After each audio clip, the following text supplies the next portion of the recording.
এই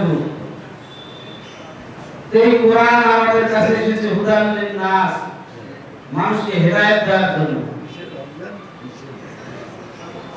এরপর হলো কোরআন এসেছে সত্য এবং মিথ্যার পার্থক্য করার জন্য। কোরআন এসেছে একটা ঘুরে ধরা সমাজকে পরিবর্তন করে একটা বিপ্লবী সমাজ কায়েম করার জন্য। কোরআন এসেছে বিজয়ের জন্য। পৃথিবীতে মুসলমানদের যত বিজয় হয়েছে, অধিকাংশ বিজয়গুলো হয়েছে রমজান মাসে। আপনারা দেখবেন ইসলামের প্রথম বিজয় ঐতিহাসিক বদর 17 রমজান, মক্কা বিজয় 20 রমজান। ইতিহাস পর্যালোচনা করে দেখবেন মুসলমানরা যেদিন আফ্রিকা বিজয় করেছে সেটাও ছিল 13 রমজান।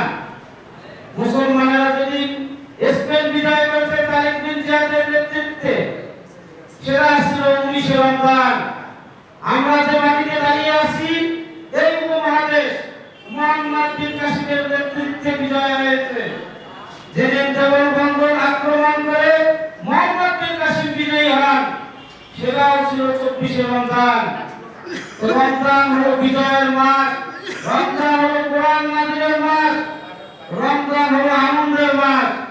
আজকে আমি যে জায়গায় দাঁড়িয়ে কথা বলেছি বিগত 17 বছর এভাবে কথা বলার সুযোগ পাই নাই।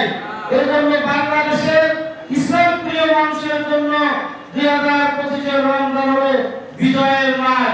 আল্লাহ তাআলা আমাদের সকলকে এই বিজয় কোরআনের আলোকে ধারণ করে আগামী দিনকে আমরা গঠন করবে কথা বলে আমি আমার কথাকে শেষ করছি। আমার তৌফিক ইল্লা বিল্লাহ। আসসালামু আলাইকুম ওয়া রাহমাতুল্লাহ।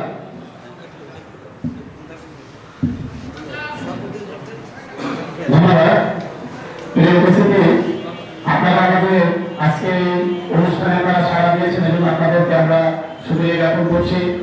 আসলে রোজা আমাদের যে শিক্ষা দেয় সেটি আল্লাহ তাআলা কিন্তু কোরআনে সূরা আল-বাকারা কিন্তু বলে দিয়েছেন, লাআল্লাকুম তাত্তাকুন।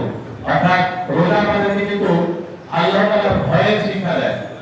আমি আপনাদেরকে আজকে একটু উপলব্ধি করাতে চাই যে আমরা হয়তো এখানে যারা উপস্থিত আছি আমরা হয়তো কেউ 20 বছর, কেউ 25 বছর, কেউ 30 বছর, 40 বছর ধরে রোজা রাখছি।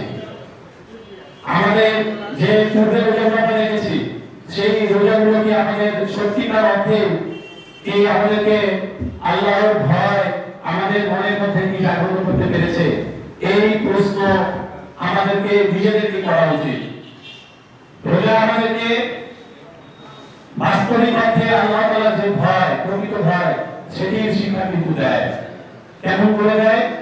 রোজা অবস্থায় আমরা কিন্তু এই সূর্যোদয় থেকে সূর্যাস্ত পর্যন্ত আমরা কিন্তু যাবতীয় প্রাণায়াম থেকে মুক্ত থাকি। উদ্দেশ্য হচ্ছে আমাকে কেউ না দেখলেও কিন্তু আল্লাহ তাআলা দেখছে, এজন্য আমরা এই কাজগুলো থেকে বিরত থাকি। এখন প্রশ্ন হচ্ছে আল্লাহ তাআলা কি শুধু আমাকে সূর্যোদয় থেকে সূর্যাস্ত পর্যন্তই দেখছেন? অন্য সময় কি দেখছেন না? অন্য সময় আমি আল্লাহকে ভয় না করে যে অসামাজিক কাজগুলো করছি, যে হারাম কাজগুলো করছি, সেগুলো কি রোজা বিরোধী হচ্ছে না?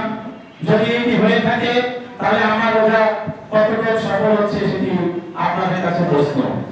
রোজার অর্থ হচ্ছে আপনাকে মুত্তাকি হিসেবে তৈরি হতে হবে। সেই জন্যই আল্লাহ তাআলা প্রত্যেক বছর আমাদেরকে রিসাইকেল করে। এক মাস আমাদেরকে সেই ভয়ের প্রেরণাটা দেওয়ান আল্লাহ তাআলা, যেন আমরা বাস্তবিক অর্থে বাকি 11 মাস জীবনের প্রতিক্ষণে, প্রতিটি সময়ে, প্রতিটি জায়গায় যেন আমরা আল্লাহ তাআলাকে রোজা অবস্থায় যেভাবে ভয় পাই আমরা যেন সেইভাবে যেন ভয় পাই।